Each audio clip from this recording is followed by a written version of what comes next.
pun bercampur dari beragam logat, dari beragam dialek, dari beragam lahjah.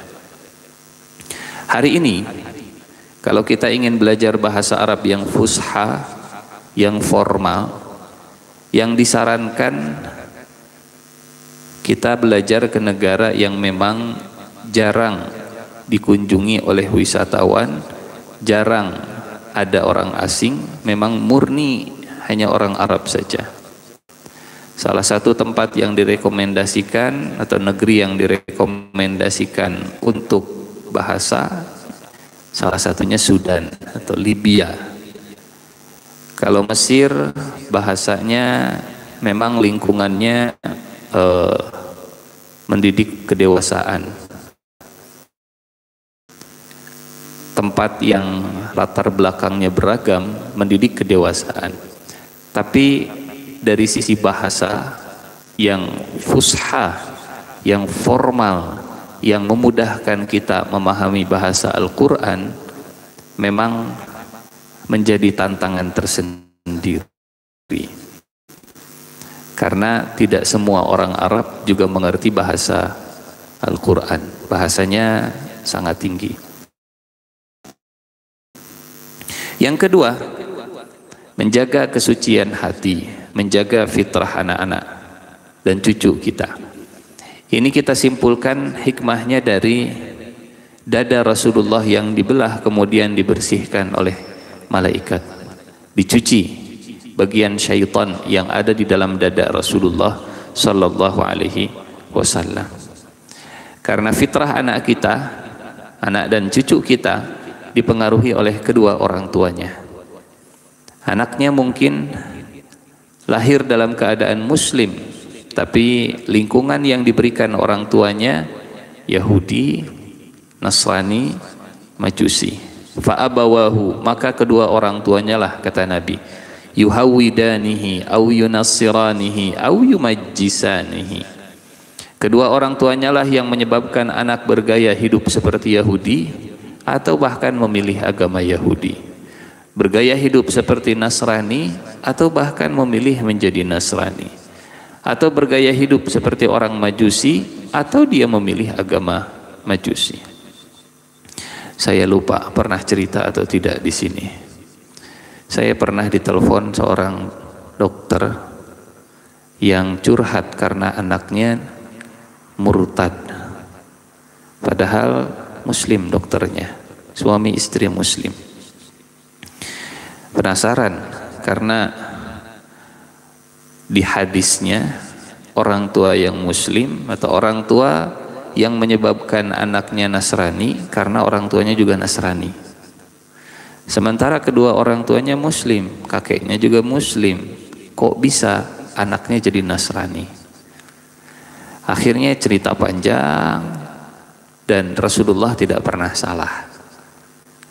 Fa'abawahu yuhawidanihi au yunassiranihi bukan berarti orang tuanya yang Yahudi, anaknya juga Yahudi.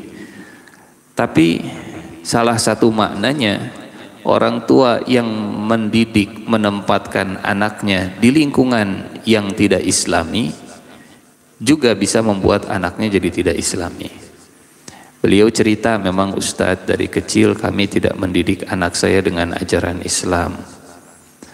Saya tempatkan anak saya di sekolah yang begini dan begitu, lingkungannya, lingkungan pendidikannya dari sejak kecil sampai dewasa berada di lingkungan yang akhirnya membuat anak kami memilih untuk murtad. Saya penasaran, tanya, memang keinginan anak ibu untuk berada di lingkungan pendidikan seperti itu? Oh enggak, awalnya saya yang menempatkan karena rasanya lingkungan pendidikan yang seperti itu rasanya berkualitas gitu. Saya tempatkan di sana terus sampai akhirnya dia yang milih sendiri. Dan setelah dewasa anaknya keluar dari agama kami, agama Islam.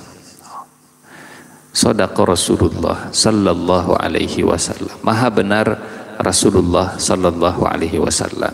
Kedua orang tuanya lah yang menempatkan anak di lingkungan yang akhirnya anaknya memilih untuk menjadi Yahudi, menjadi Nasrani, atau menjadi Majusi.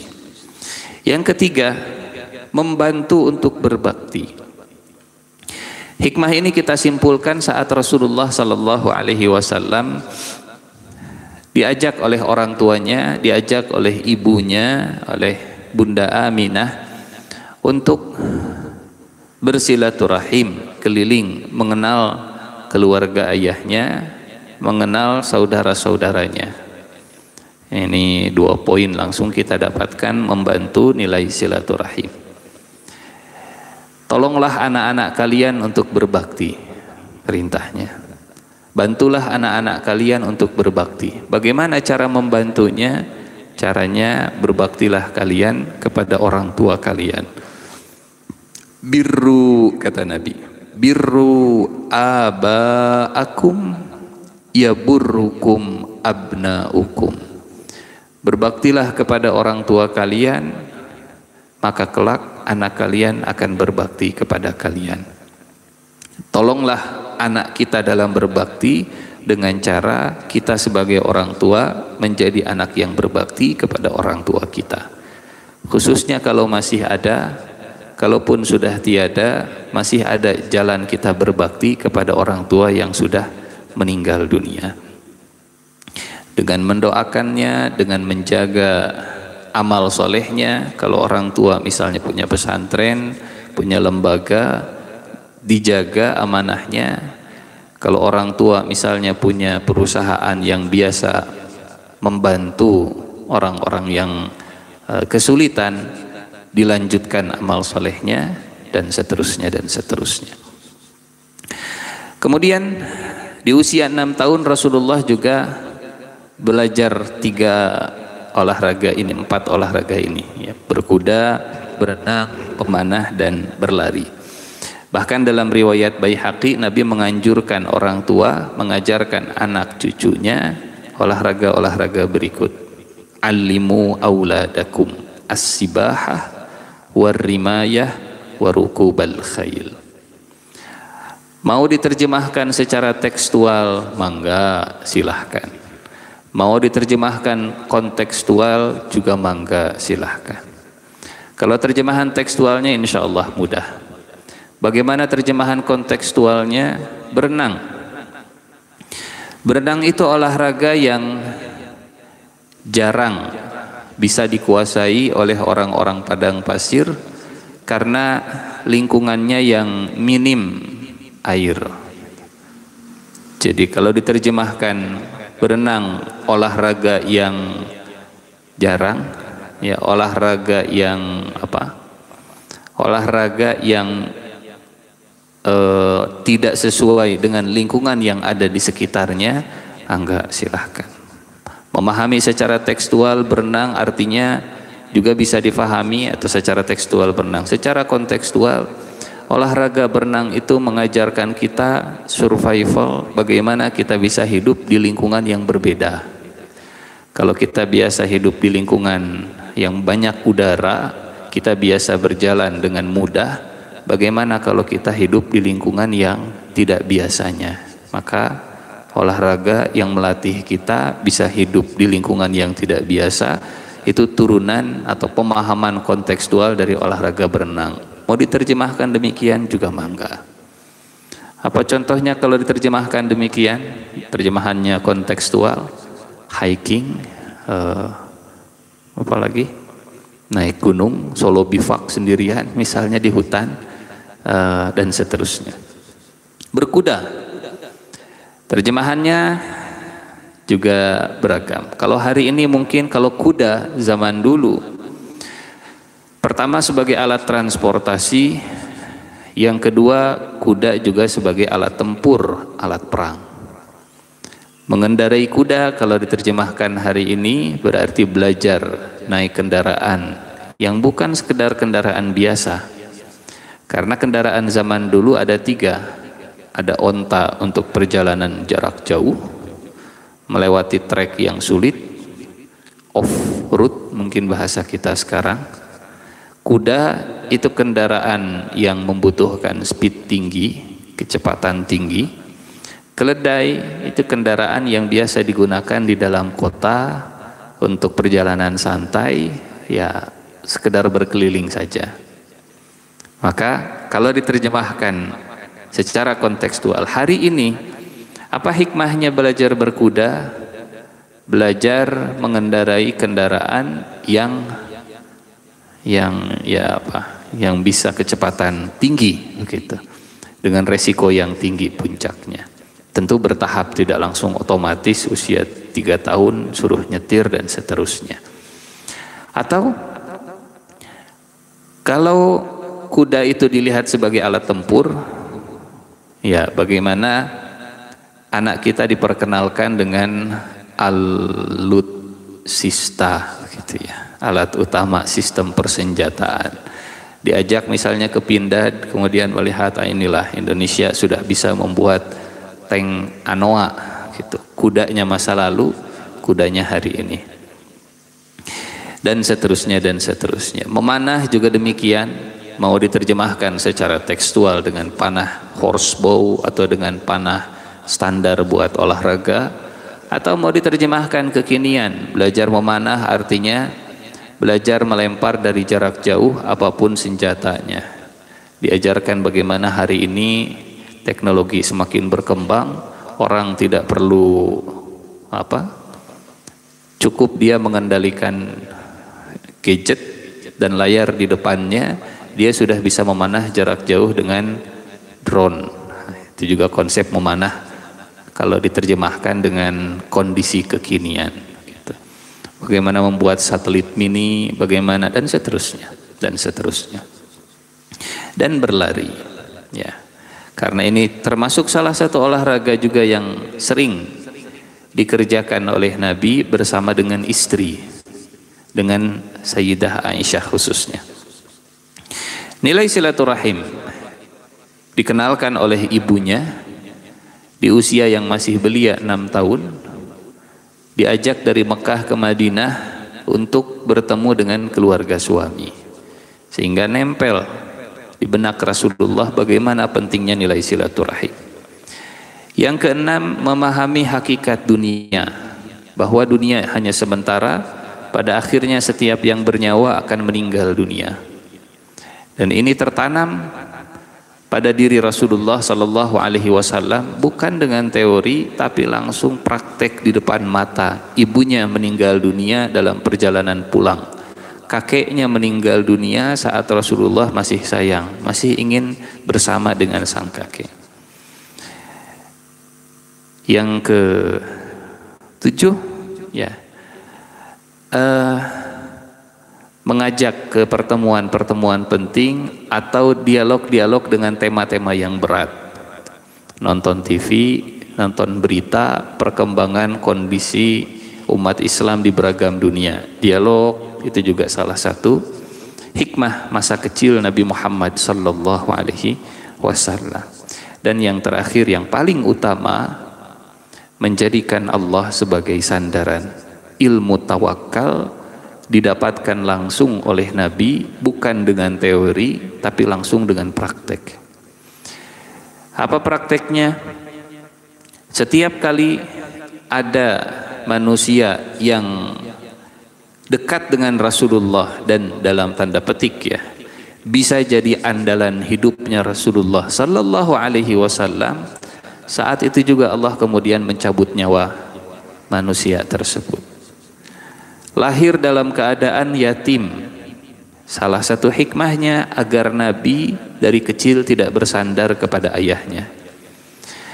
Disusui oleh Halimah As-Sa'diyah selama 2 tahun, kemudian ditinggalkan supaya tidak bersandar kepada ibu susunya. Bersama dengan ibunya sampai usia 6 tahun. Ya, anak usia 6 tahun masih sayang kepada orang tuanya, sangat sayang. Jangankan anak usia 6 tahun, sebesar kita pun kalau Allah mengizinkan hidup bersama dengan ibu, rasanya kita ingin begitu.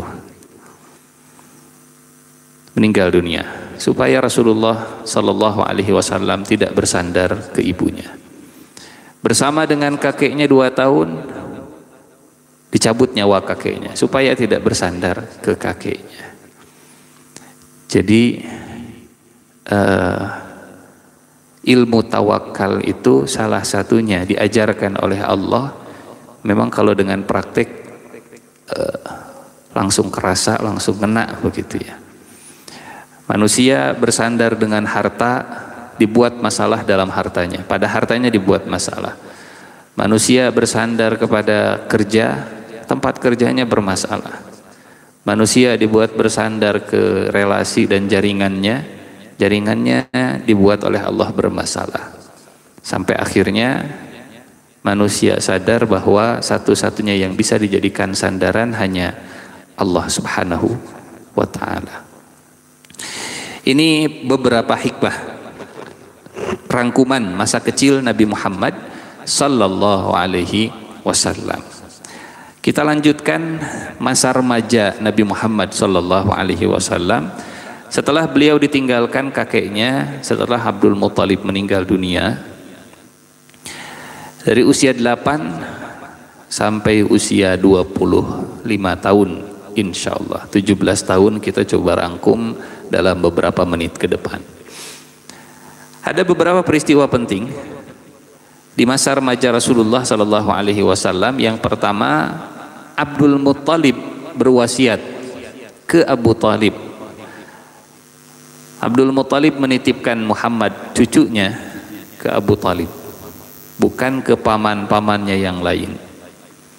Padahal paman Rasulullah ada banyak, bibi Rasulullah juga ada banyak. Tapi yang dipilih oleh Abdul Muttalib, yang ditakdirkan oleh Allah membersamai Rasulullah sallallahu alaihi wasallam adalah Abu Talib. Apa hikmahnya Abu Talib yang terpilih? Pertama, Abu Talib ini paling senior. Yang kedua, paling dihormati, paling bisa memberikan perlindungan, dan karena paling senior di kabilah Bani Hashim, sehingga Rasulullah bisa mendapat apa kalau istilah kita backing begitu ya, backup penuh dari keluarga besarnya, karena Abu Talib bisa menggerakkan Bani Hashim. Siapa Bani Hashim? Bani Hashim, Hashim itu kakeknya Abu Talib, kakeknya Abu Talib, Muhammad bin Abdullah bin Abdul Muttalib bin Hashim. Abu Talib anaknya Abdul Muttalib, cucunya Hashim. Kalau bahasa kita mungkin begini, di antara semua sepupu-sepupunya, Abu Talib lah yang paling dewasa dan bisa menggerakkan seluruh keluarga besarnya. Itu kabilah Bani Hashim. Sementara Abu Talib bukan paman Rasulullah yang paling kaya raya secara materi, tapi diwasiatkan oleh Abdul Muttalib. Siapa yang lebih kaya? Abu Lahab itu lebih kaya secara materi, tapi Allah menyetir ya, menyebut bahwa hartanya Abu Lahab itu enggak berguna. Tabbat yada abi lahabi wa tab ma aghna anhu maluhu wa ma kasab. Hartanya Abu Lahab digunakan untuk hal-hal yang tidak berguna. Ma aghna anhu maluhu. Orang tua juga bisa menilai anaknya mana yang bisa menjaga. Ya, pengayoman Abu Talib itu jauh lebih bisa dipercaya. Akhirnya, karena Rasulullah sallallahu alaihi wasallam lihat bahwa Abu Talib anaknya ada banyak, sementara hartanya tidak banyak. Sekarang Abu Talib ditambah anak asuh, wasiat dari Abdul Muttalib. Dari sini kita belajar bagaimana Rasulullah sallallahu alaihi wasallam punya sensitivitas yang tinggi dengan lingkungan sekitar. Walaupun usianya baru 8 tahunan, walaupun usianya masih usia SD begitu ya, usianya masih SD, tapi sudah punya sensitivitas yang tinggi. Saya tidak boleh menjadi beban bagi paman yang dilihat pamannya juga bukan orang kaya, mengasuh Rasul, mengasuh Muhammad sallallahu alaihi wasallam hanya karena awal mulanya hanya karena diamanahkan, diwasiatkan oleh Abdul Muttalib. Jadi kan kalau ya mudah-mudahan tidak terjadi di lingkungan keluarga kita atau di lingkungan pendidikan kita. Rasa-rasanya seiring dengan waktu makin kesini sikap apatis itu makin biasa, cuek begitu ya. Apalagi ditambah dengan generasi yang khusyuk, selalu menunduk ke bawah karena melihat gadget terus-terusan gitu. Melihatnya ke bawah terus, sehingga sensitivitas melihat lingkungan sekitarnya minim, nggak peduli nafsi-nafsi masing-masing. Yang penting saya puas, yang penting saya bahagia lah. Kan sudah ada Abu Talib yang ditugaskan, mungkin begitu kalau zaman sekarang. Tapi Nabi memilih dan minta izin ke pamannya untuk menjadi penggembala kambing. Minta izin, izinkan saya untuk izinkan saya bekerja. Kata Abu Talib, kerja apa yang bisa engkau lakukan? Pamanmu siap untuk memenuhi kebutuhanmu. Kata Rasulullah sallallahu alaihi wasallam, saya ingin seperti anak-anak yang lainnya, bekerja jadi penggembala domba.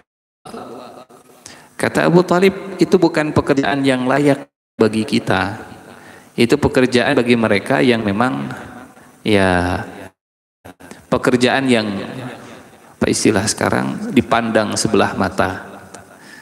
Jadi dari tempat ke tempat, dari waktu ke waktu selalu ada pekerjaan yang membanggakan. Kalau ditanya kerjanya apa, jawabnya bisa sambil membusungkan dada. Kerjanya apa? Saya seorang CEO di perusahaan gede. Kerjanya apa? Nah, ada yang jawabnya begini, membusungkan dada. Tapi kalau kerjanya dipandang sebelah mata, jawabnya ngebungkuk. Kerjanya apa? Ya cuman staff dan seterusnya. Begitu. Menggembala domba termasuk salah satu pekerjaan yang dipandang sebelah mata, yang biasanya dilakukan oleh hamba sahaya, budak, dan orang-orang suruhan. Tapi Nabi di usianya yang masih belia, beliau minta izin untuk bekerja, beliau minta izin untuk menggembala domba. Kekeh Rasulullah ingin menggembala domba. Akhirnya diizinkan. Dan kisah menggembala dombanya Nabi ini beliau ceritakan kelak ke para sahabat. Kita bisa cari sabdanya, kenangan Rasulullah dalam menggembala domba dalam hadis Bukhari nomor 2262. Kata Abi Hurairah, Rasulullah pernah cerita, ma ba'atsallahu nabiyyan illa ra'al ghanam. Allah tidak mengutus seorang nabi kecuali pasti nabi tersebut pernah jadi penggembala domba, memelihara kambing. Tapi jangan dibalik. Ya. Setiap nabi pernah menggembala domba, tapi tidak setiap penggembala domba nabi. Setiap nabi, redaksi kalimatnya menggunakan nafyun dan isbat. Nafyun itu artinya tidak pernah, tidak ada sama sekali nabi yang diutus. Isbat, kecuali pernah jadi penggembala domba. Apa hikmahnya setiap nabi pernah jadi penggembala domba? Salah satunya sebelum ya, mengasah kepemimpinan ke manusia, maka praktekkan kepemimpinan kepada domba. Domba jangan dibuat manusia jadi bahan coba-coba. Gitu, ke hewan mah lain cerita. Sehingga ya, latihan leadership ada dalam leadership. Entahlah apakah leadership itu terjemahannya penggembala domba, tapi itu nanawan lah gitu. Inspirasinya dari hadis Nabi tadi bahwa membimbing umatnya, dan ini karena hadisnya riwayat Bukhari, validitasnya tinggi, bisa kita gunakan sebagai landasan. Apa hubungannya antara domba dengan manusia?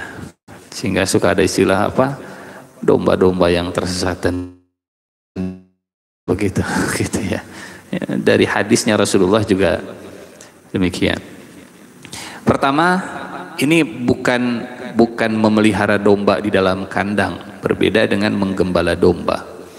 Kalau menggembala domba, pertama butuh nafas yang panjang karena kita akan berjalan bersama dengan dombanya. Kalau memelihara domba di dalam kandang, ya dombanya nggak kemana-mana. Nafasnya harus panjang. Dalam perjalanan jauh, nafas yang panjang. Yang kedua, pandangannya juga harus jauh. Visinya juga harus jauh. Yang ketiga, punya kemampuan untuk melindungi kawanan. Jangan sampai ada intruder, jangan sampai ada serigala. Yang keempat, juga harus peka dengan suara gembalaannya. Kalau suaranya mbak, oh minta kawin,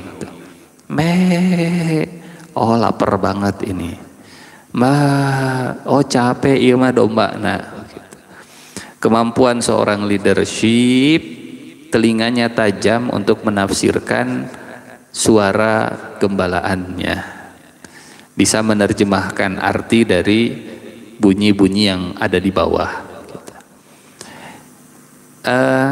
Yang kelima, ya dia juga harus memperhatikan kesejahteraannya, perutnya, tenaganya, dan seterusnya.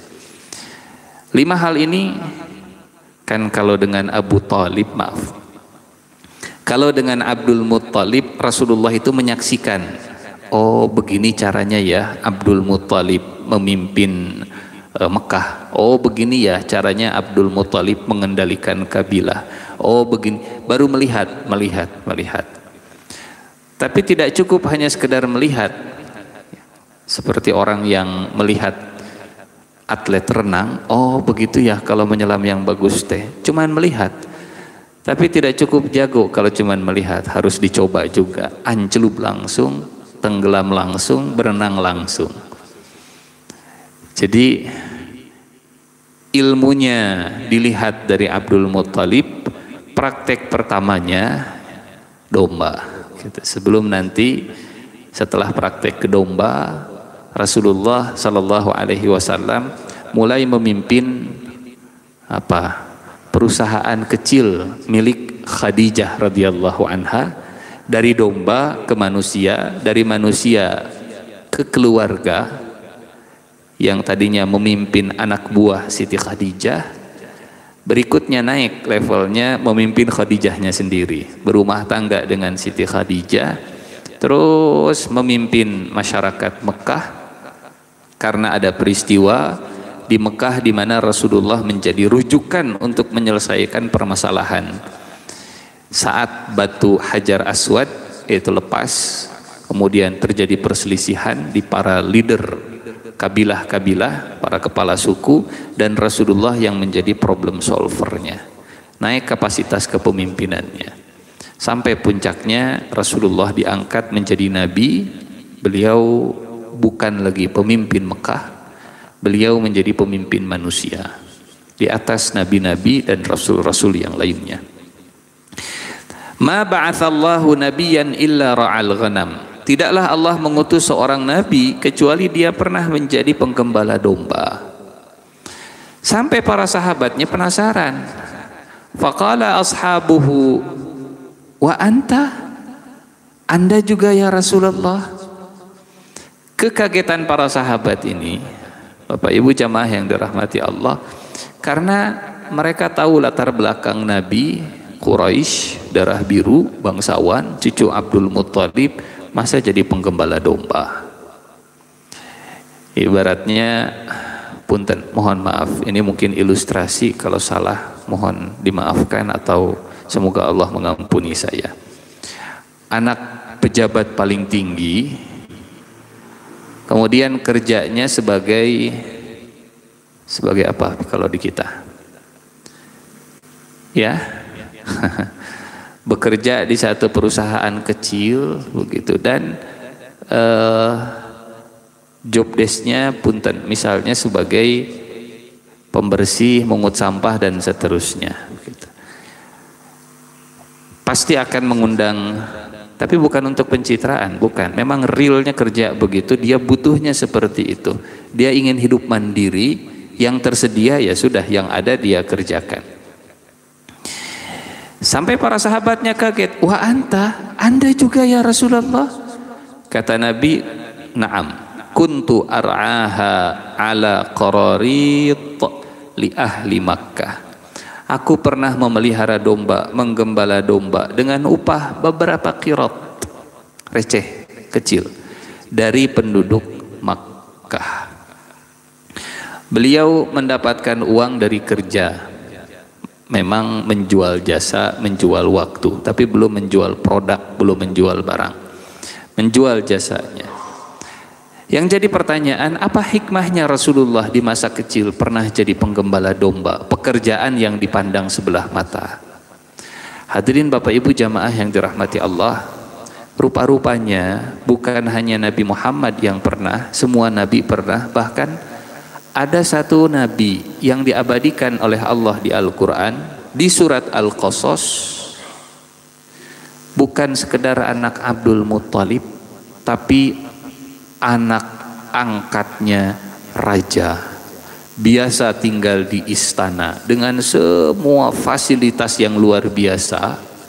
Keluar dari istana, dia siap bekerja sebagai penggembala domba dan ngangkut air. Ada yang tahu Nabi siapa? Yang tahu boleh pulang. Nabi Musa.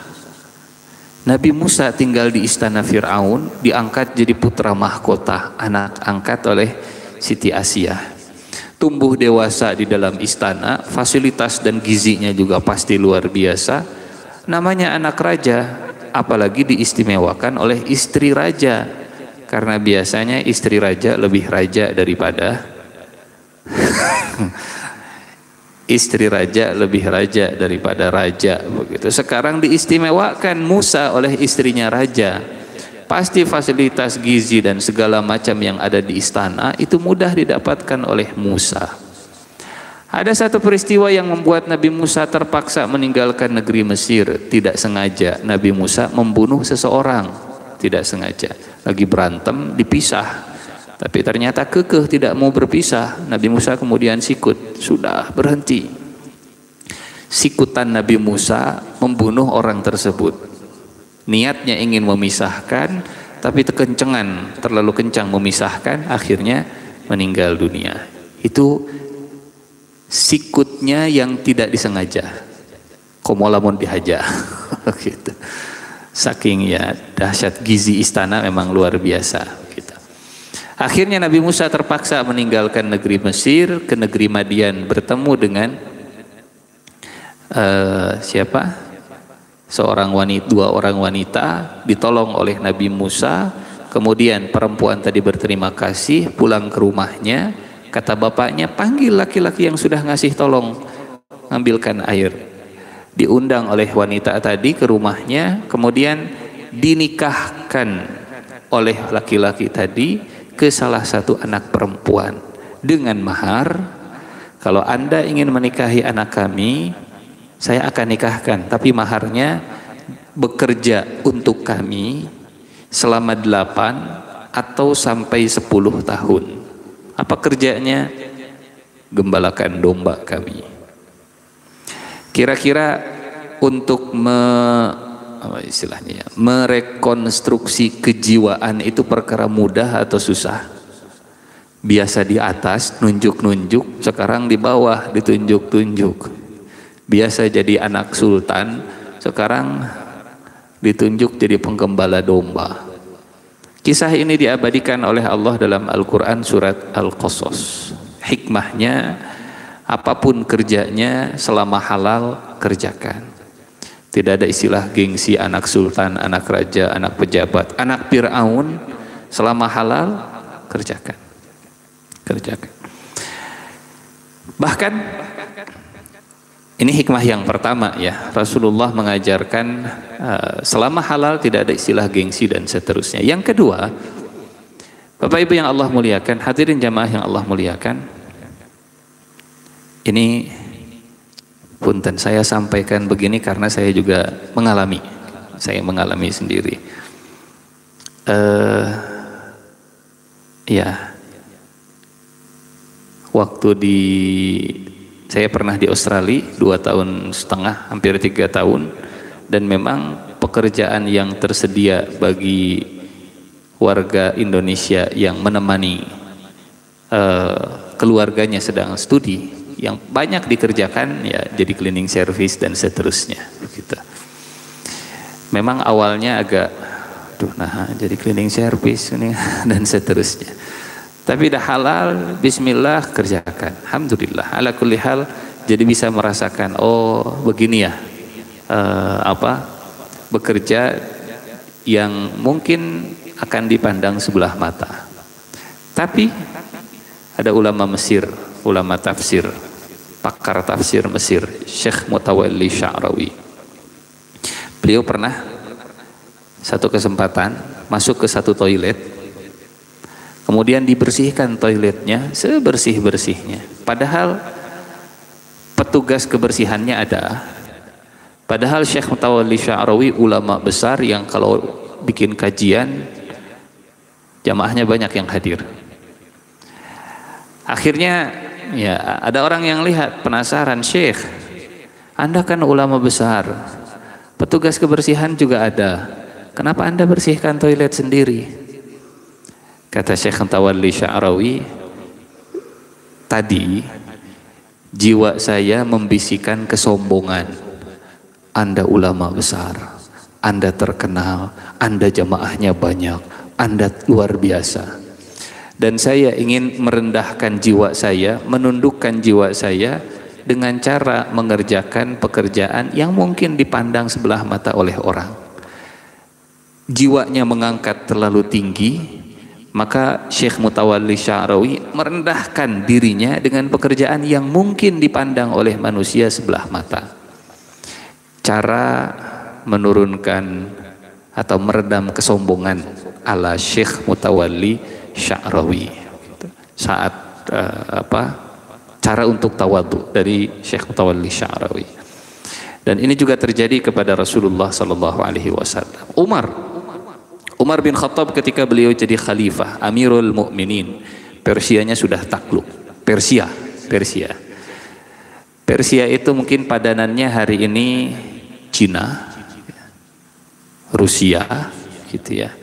Negara-negara yang memang tidak mengakui adanya Tuhan.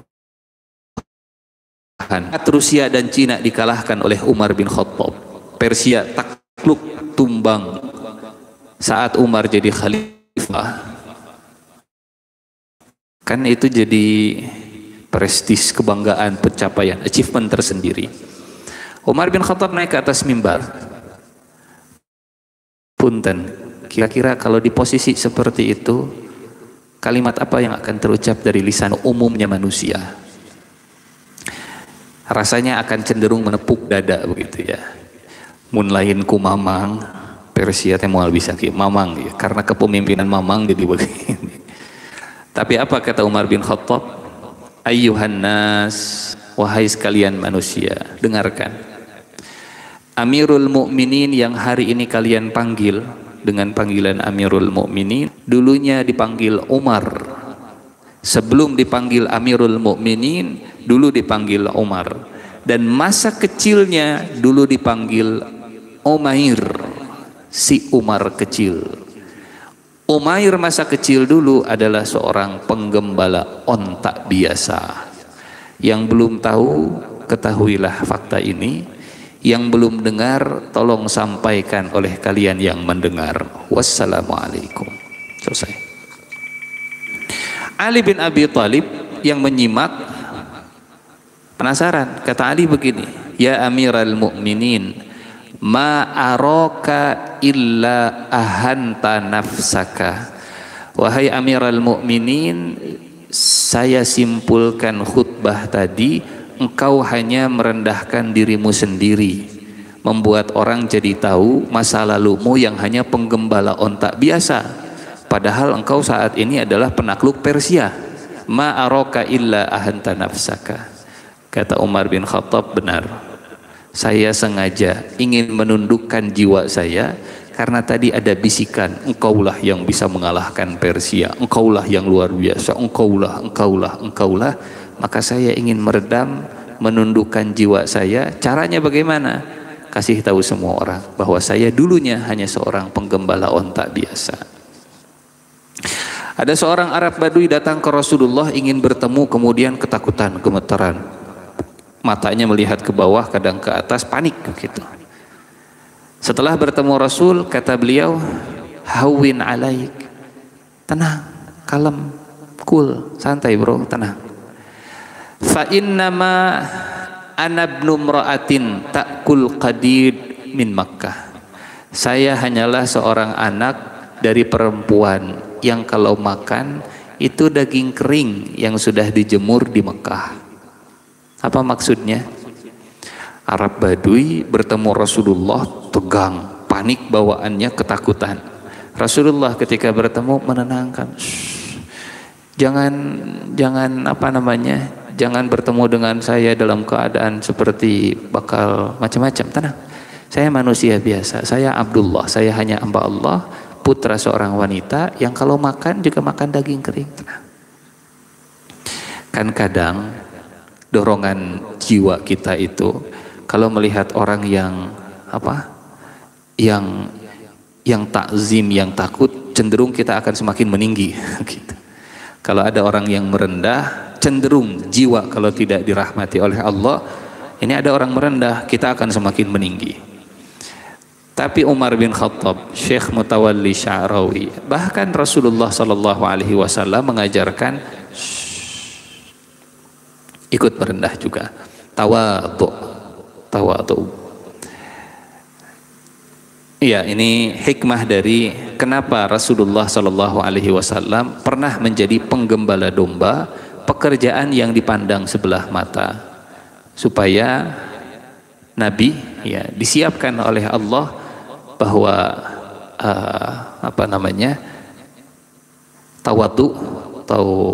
tawadhu itu sesuatu yang luar biasa. Semakin tawadhu justru semakin diangkat oleh Allah Subhanahu wa taala.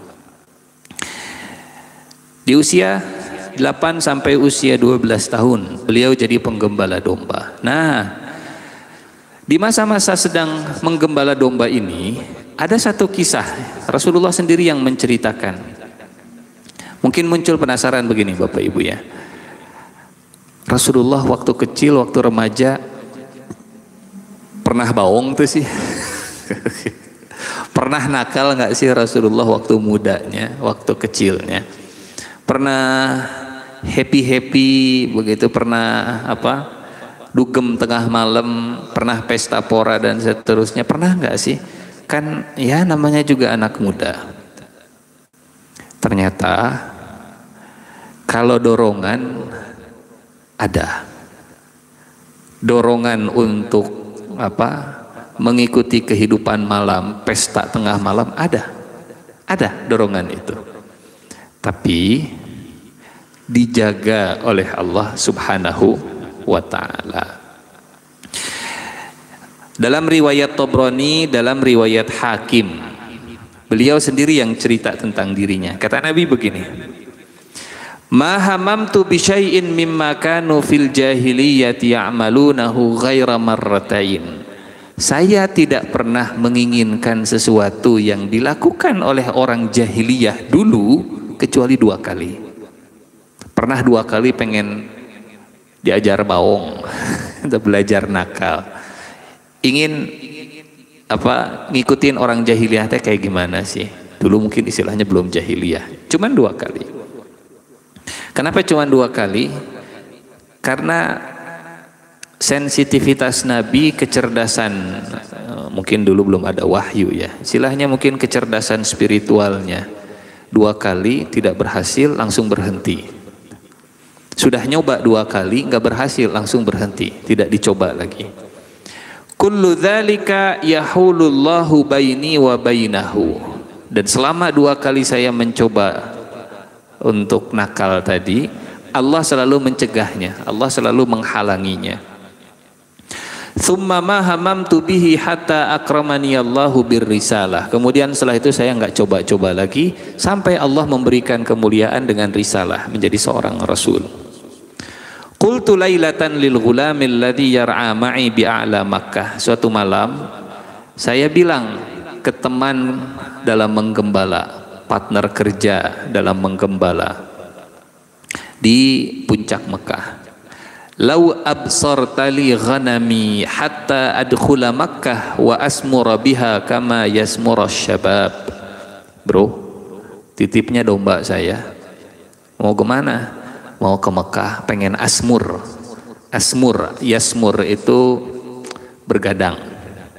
Bergadang tengah malam, ya isinya bisa macam-macam. Lau absartali ghanami hatta adkhula Makkah wa asmur biha kama yasmur syabab. Nitipnya, nitip domba. Mau kemana Muhammad? Mau ke Mekah dulu, mau ke pusat kota Mekah. Ngapain? Ya, atau bergadang seperti anak-anak muda yang bergadang. Faqala, kata temannya, af'al. Oke, Jung, silahkan. Fakharajtu hatta idza kuntu inda awwali darin bi Makkah sami'tu azafan. Turun Rasulullah dari puncak gunung Mekah, kemudian jalan ke pusat kota Mekah. Rumah pertama kota Mekah, Rasulullah kemudian mendengar ada suara musik tengah malam. Fakultu, kemudian Rasulullah tanya, mahadha, ini musik dari mana? Faqalu, urs. Urs itu pernikahan. Walimatul urus. Jadi ada pesta tengah malam, orang-orang yang mau menikah. Kalau istilah kita apa namanya? Orang menikah teh, ada pesta sebelum pernikahan istilahnya. Walimah pas lagi urusnya. Ini pesta lajang istilahnya. Itulah begitu ya. Pesta melepas lajang sebelum walimatul urus, pernikahannya tengah malamnya.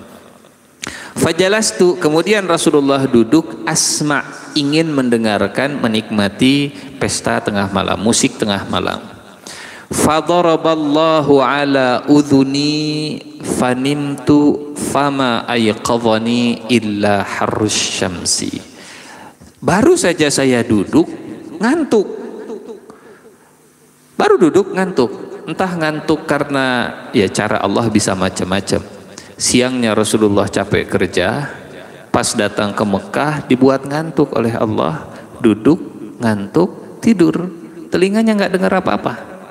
Daraba ala udhuni, fadaraballahu ala udhuni. Allah tutup telinga saya, nggak bisa dengar apapun. Dan yang membangunkan Nabi harrus syamsi. Har artinya panas, syams artinya matahari. Har panas, harrun jiddan artinya haredang. Kata orang Arab harrun jiddan, didengar orang kita, oh haredang, ohnya haredang. Harun jiddan, haredang. Fa'udtu ila sahibi, akhirnya saya kembali lagi ke sahabat saya, partner kerja. Fasa'alani, dia nanya, gimana? Seru pestanya? Biasa kan, pas pulang ditanya. Fa'akhbartuhu, saya kasih kabar, lu ketiduran. Tsumma qultu lahu lailatan ukhra, kemudian malam-malam berikutnya saat Rasulullah dengar akan ada pesta lagi, Rasulullah bilang ke partner kerjanya, misla dzalik wa dakhaltu Makkah fa asabani mithla awwali lailah. Rasulullah turun lagi, nitip lagi dombanya, masuk lagi ke Mekah, ada musik-musik lagi, tengah malam ngantuk lagi, tidur lagi. Thumma ma hamamtu ba'dahu bisuin. Setelah itu saya nggak pengen-pengen lagi. 2 kali sudah gagal nakal, setelah itu mual dideyeun. Artinya kalau dorongan normal usia mudanya mah ada. Namanya anak muda, kecenderungan breaking the law, kecenderungan untuk explore yang baik, yang buruk dan seterusnya mah tetap ada. Tapi karena dipersiapkan oleh Allah untuk menjadi nabi, maka hal-hal seperti ini dilindungi oleh Allah Subhanahu wa taala. Dan nabi cerdas. Cerdasnya itu kalau 2 kali sudah nggak bisa, sudah nggak usah, jangan lagi begitu, jangan diteruskan lagi. Insya Allah jamaah yang dirahmati Allah, pertemuan berikutnya kita akan lanjutkan dengan perjalanan Rasulullah berdagang ke Syam sampai pernikahan Rasulullah dengan Siti Khadijah radhiyallahu anha. Dari usia 12 sampai usia 25 tahun. Tadinya kita pengen 8 sampai 25, tapi karena waktu kita cukupkan sampai usia 12 tahun insya Allah. Sebelum ditutup, barangkali ada yang ingin menambahkan, ada yang ingin didiskusikan, ada yang ingin memberikan masukan dari ibu-ibu, dari bapak-bapak. Alhamdulillah. Kalau tidak ada? Enggak, alhamdulillah. Oh, ada dari ibu. Mangga silahkan. Sebentar, Bu, sebentar.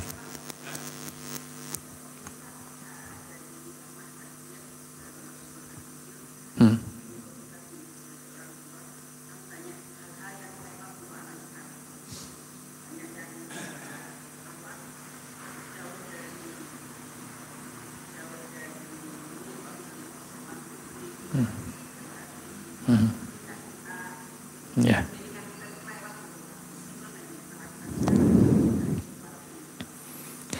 Baik, saya kira tidak ada kata terlambat ya. Kalau tidak ke anak, ke cucu lah. Kalau tidak ke anak, ke cucu. Atau wallahu a'lam bishawab. Ini yang saya rasakan sendiri, bahwa tarbiyatul aulad itu sebenarnya adalah tarbiyatun nafs. Mendidik anak atau cucu sebenarnya adalah mendidik diri kita sendiri. Kan di semua pepatah rasanya ada istilah ini. Kalau di pepatah bahasa Indonesia, buah itu tidak jauh dari buah jatuh tidak dari pohonnya yang jauh. Buah jatuh tidak jauh dari pohonnya. Itu ya. Kata orang Inggris, like father, like son. Kata orang Sunda, uyah mah moal TS kaluhur. Mungkin di bahasa daerah, di bahasa Jawa juga mungkin ada gitu ya. Apa bahasa Jawanya? Saya yakin ada pasti. Saya yakin pasti ada. Kata orang Arab, kaifa yastaqimu zillu wal 'udu a'waju. Bagaimana bayangan mau lurus kalau tongkatnya saja bengkok. Kalau kata orang yang sedang sholat, amin makmum mah tergantung dolinnya imam. Dolinnya nada tinggi, aminnya juga pasti tinggi. Dolinnya nada rendah, aminnya juga rendah, gitu. Dan seterusnya. Jadi kalaupun misalnya, mohon maaf, anak kita sudah punya anak lagi, sudah dewasa, saya kira kita bisa tetap memulainya dari diri kita masing-masing, dari diri kita sendiri. Dan Allah akan memberikan pahala bukan dari amal kita, tapi dari niat kita. Walaupun misalnya tidak terselenggara tidak terlaksana, tapi kalau sudah terniatkan dengan persiapan, pahala itu dikasih tetap. Misal saya niat, ya Rabb, ingin hafiz Al-Quran 30 juz supaya anak saya juga hafiz Al-Quran 30 juz. Caranya bagaimana? Saya mulai dari diri saya sendiri, saya belajar baca, saya belajar ngaji, saya belajar menghafalkan. Ternyata punten, belum 30 juz, baru 1 juz sudah meninggal dunia. Kira-kira pahalanya pahala 1 juz atau pahala 30 juz? 30 juz. Pahalanya karena sudah niat, ya Rabb, saya belajar Al-Quran karena saya ingin jadi hafiz 30 juz dan ingin anak saya juga hafiz 30 juz. Innamal a'malu binniyat wa sekarang dari diri saya, mudah-mudahan nanti saya bisa memberikan keteladanan kepada anak saya. Kita mulai dari diri kita. Maka walaupun misalnya kita masih belajar, tapi niatnya yang membuat pahala itu insya Allah juga kita dapatkan.